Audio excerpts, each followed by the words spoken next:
Assalamualaikum warahmatullahi wabarakatuh. Perkenalkan, saya Vidya Brilianti Gunawan, mahasiswi Fakultas Ilmu Komunikasi Universitas Indonesia Membangun. Di sini saya akan menyelesaikan tugas ujian tengah semester dari mata kuliah Psikologi Komunikasi. Di sini saya akan mereview sesi pembelajaran pertama yang bertemakan ruang lingkup psikologi komunikasi.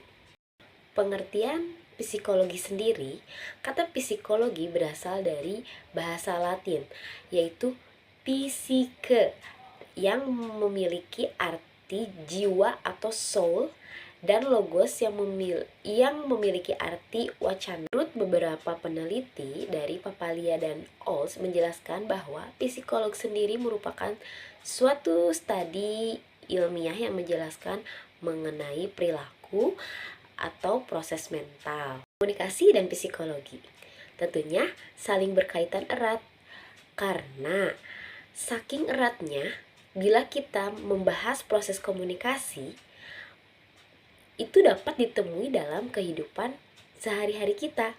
Segala pembahasan tentang komunikasi baik berkaitan dengan aspek psikologi ataupun seorangan dari individu tersendiri.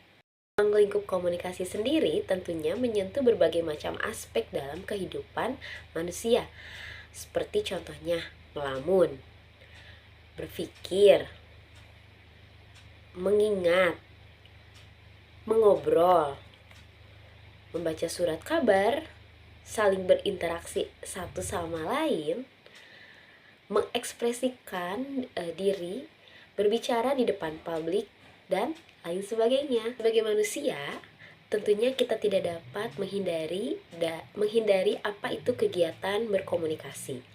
Karena pada hakikatnya, untuk menjalani keberlangsungan hidup, manusia dituntut untuk dapat berkomunikasi. Psikologi sosial sendiri di sini merupakan suatu kajian ilmiah seseorang atau manusia dalam kehidupannya pada konteks sosial. Nah, studi psikolog sosial sendiri menjelaskan tentang bagaimana sih individu memahami individu lain dalam satu situasi sosial.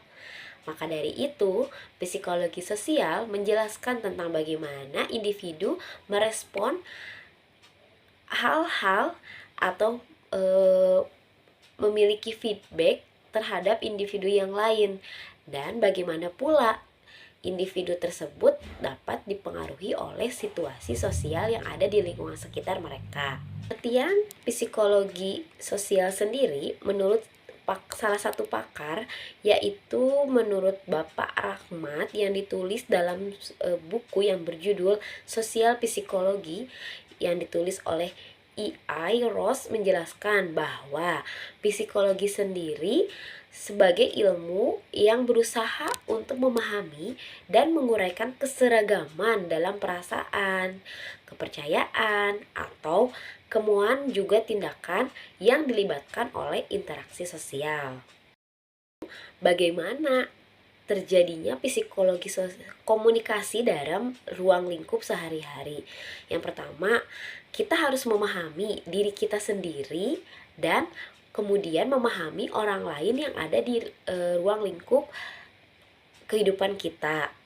Nah, yang kedua, kita harus bisa memapankan hubungan yang bermakna agar dapat membuat jalinan. Orang lain juga harus memikirkan orang lain. Yang ketiga, kita harus dapat mengubah sikap dan perilaku agar interaksi yang terjadi antara kita dengan rekan kita itu saling mempengaruhi individu sama lainnya. Nah, hubungan psikologi dengan komunikasi sendiri sangat dibutuhkan untuk menyukseskan segala tujuan dalam kehidupan sehari-hari.